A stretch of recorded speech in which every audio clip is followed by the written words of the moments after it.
SAFTU held a scheduled meeting of its National Executive Committee from the 16th to the 18th of March, attended by delegates from its affiliated unions and provincial structures, as well as the national office bearers. Amongst issues that we discussed were: 1. Scrap the new labor laws campaign against the imposition of provisions in the amended labor laws to take away the hard-won rights of workers to strike. The NEC met under the dark shadow of the biggest threat to South African workers since 1994. Government, employers, and leaders of the labor organizations participating in NEC signed behind the backs of workers to introduce new laws which, if passed by Parliament, will see workers' constitutional right to strike curbed. Their organizations tied up by petty regulations designed to ensure that workers never or find it very difficult to exercise their constitutionally guaranteed right to strike. They have also signed a deal to introduce a national minimum wage that undercuts existing sectoral determinations and legitimizes poverty pay and also entrenches the apartheid wage structure. This is a declaration of war by employers, big business, and their stooges in the leadership of the sweetheart unions. These union leaders did this without a mandate even from their own members, worst of all from the workers in general, who will be directly affected by these draconian provisions. The key elements of the deal are a national minimum wage to be introduced from the 1st of May 2018, which will replace all the current sectoral determinations and any benefits that they bestow on workers, and entrench a poverty minimum wage on which nobody should be expected to live. The new minimum wage will be a 20 rand an hour for most workers, a lousy 18 rand for an hour for farm workers, a 15 rand an hour for domestic workers, a 11 rand an hour for extended public works staff. The union leaders who signed this sellout deal claim that this is a major breakthrough and a victory. This deal says nothing about the massive salaries of the CEOs and politicians whose representatives in NEC co-signed the agreement. The Deloitte accounts report revealed that the average pay of an executive in the country's top 100 companies is now 17.97 million rands a year, which amounts to a 69,000 rands a day. If that is the average, there must be many who receive even more. Executive salaries have risen from 50 times to 500 times bigger than workers' wages in this country. Many of the companies who are paying this caustic amount to the executives are the very ones which are demanding that the unions should agree to lower wages for their workers. None of them would ever agree to subject themselves to such low salaries, but are happy to impose them to workers. SAFTU insists that the national minimum wage will do nothing except to entrench the apartheid wage structure, to keep millions of workers trapped in poverty and slave wages, to widen the income inequalities that have made our country the most unequal in the world. Whereas the idea of a national minimum wage is a hard-won victory of workers' struggle and their struggles, by the way, let me repeat that.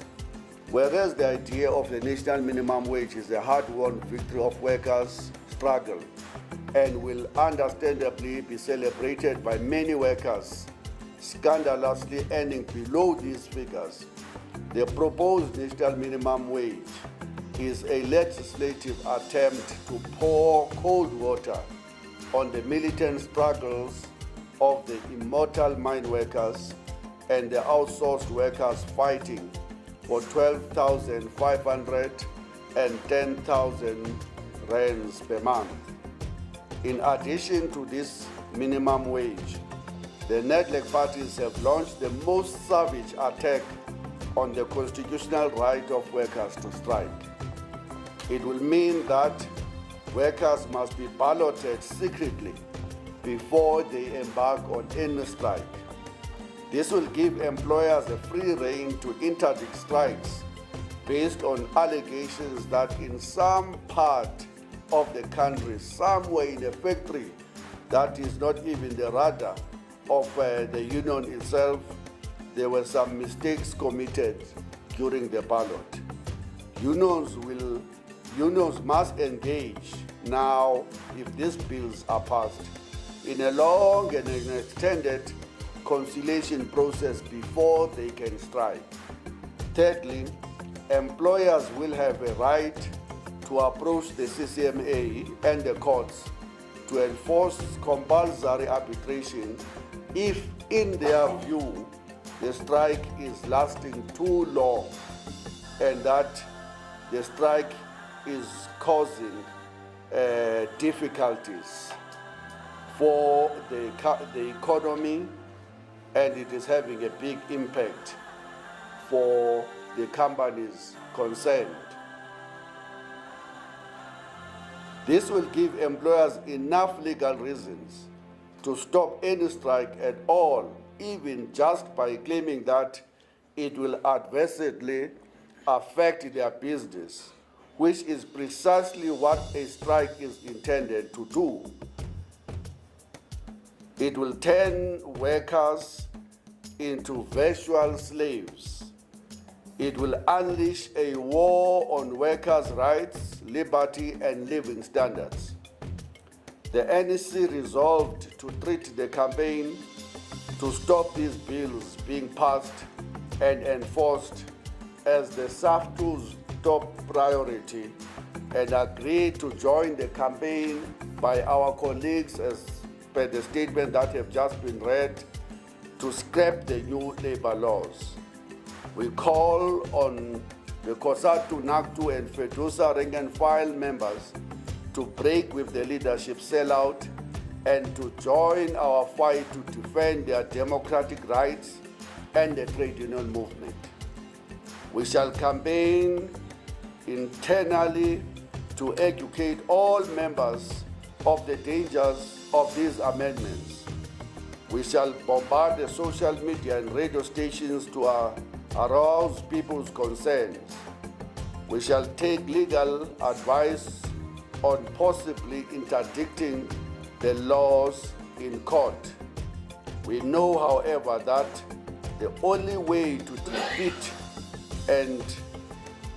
defeat an enemy attack, let me repeat, we know, however, that the only way we can use to defeat the enemy attack is to take the fight to the streets. We shall mobilize and unite all workers, organized and unorganized, and irrespective of the federation they belong, and resist these attacks on workers, freedom to organize, and the attacks on the labor rights. We shall be marching in Johannesburg on the 21st of March, the Human Rights Day, to remind this government that workers' rights are human rights, and we shall be gathering and marching in Cape Town on the 12th of April. We are going to have a general national strike on the 25th of April, and we will be convening provincial shopyard councils throughout the length and breadth of our country, which will be convened before the 30th, starting with the Western Cape Provincial Shopyard Council that is being convened tomorrow. On May Day, the NEC agreed to hold Federation's National May Day celebrations in Bloemfontein under the theme, Build Workers' Unity for Working Class Power, Mobilize Against Slavery, National Minimum Wage, and Attacks on the Rights to Strike, Free Quality Public Education, and Health Care. There will be a number of other rallies all over the country to commemorate this International Workers' Day. On listeriosis, the meeting expressed its deep concern at the listeriosis epidemic, which has already led to at least 183 deaths, a figure which may rise further. It was agreed that the prime cause is government failure to enforce public health laws and employers who are only interested on making profits. The working class and the poor are their main victims. SAFTU supports the families and have initiated action or class action to sue the companies involved. We will do everything in our own power to support them. In addition to that, we call for a full-scale investigation under Section 32 of the Occupational Health and Safety Act into the epidemic, so that we leave no stone unturned in search of the truth, so that the culprits are held accountable.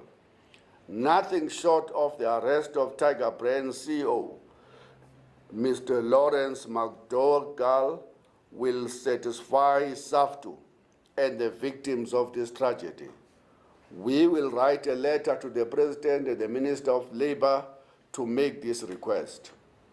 On the prosecution of the former President Jacob Zuma, SAFTU issued a statement during the NEC welcoming the reinstatement of 16 of the corruption charges against President or former President Jacob Zuma. The Federation, however, still demands that Sean Abrahams must be dismissed in accordance with the High Court order, which also instructed the then Deputy President Ramaphosa to appoint a replacement. It was also agreed to demand that Mugodi Mshe, Abraham's predecessor, explain how his decision to withdraw these charges was rational or lawful. In our view, Mugodi Mshe himself must be charged for defeating the ends of justice.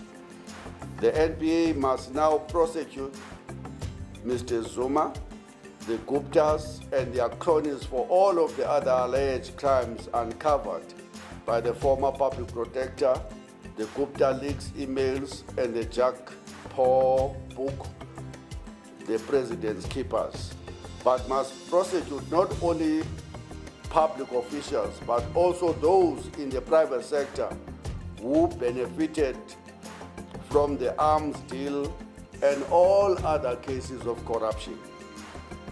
On the new affiliates, the NEC approved the affiliation of 6 new unions and welcomed them into SAFTU family. Nearly all were involved in the Workers' Summit in 2016 and observed the National Congress that founded SAFTU. They have now obtained a mandate from their structures to affiliate. These unions are the State and Allied Workers Union, a former COSATU affiliate which organizes workers in the public service. The General Industrial Workers Union, GIUSA, which organizes workers in a range of industrial and commercial sectors. The Vision Integrated Workers Union, VIU, organizing in retail, catering, food and beverages, agriculture and forestry. The College Workers Union of South Africa, COWUSA, which organizes mainly staff in further education. The Influential Information and Communication Union of South Africa, ICOWUSA, whose members work in post office and municipalities. The South African Football Players Union, another former COSATU affiliate, who have members organizing as per the name of the union in football. They all combined have added another 33,000 members to the federation.